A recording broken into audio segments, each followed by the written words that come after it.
ညင်နဲ့တန်းကောင်တိတ်ဆိတ်နေတဲ့အချိန်မှာတင့်နာမယ်ကိုတယောက်ယောက်ကခတိုးတိုးခေါ်နေတယ်လို့မျိုးကြားဘူးပါသလားအထူးသဖြင့်တောရွာဘက်တွေမှာ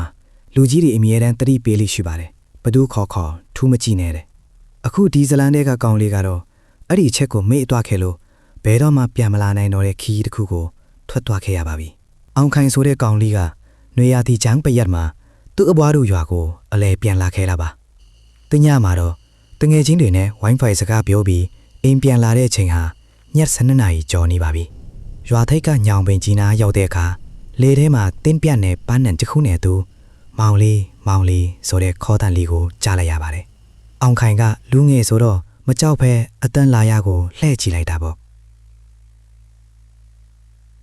ညောင်ပင်အောက်မှာအစိမ်းရောင်မဲမဝတ်စုံလေးကိုဝတ်ထားတဲ့အလွန်လှပတဲ့အမျိုးသမီးတစ်ယောက်ရပ်နေပါတယ်သူမရဲ့အသားအရည်က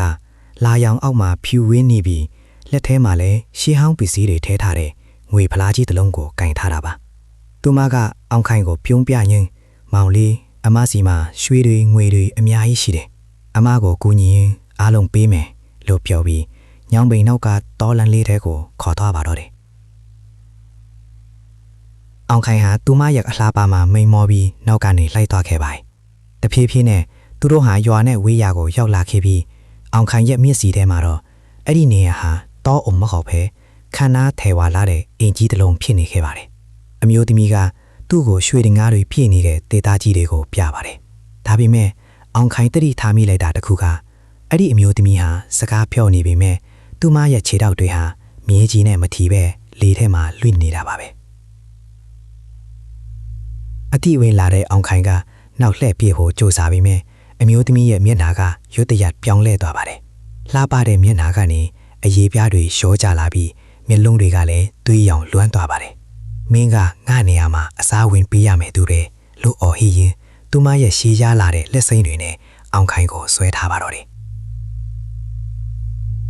နောက်တိတ်မနက်မှာတော့ရွာသားတွေဟာရွာပြင်ကတူးတန်ဟောင်းထဲမှာအောင်ခိုင်ကိုဘားဇက်ထဲမှာသူ့ရဲ့ချောက်တွေအကီထိုးထည့်ထားလျက်စားတတိလက်နေတဲ့ပုံစံနဲ့ပြန်တွေ့ခဲ့ကြပါတယ်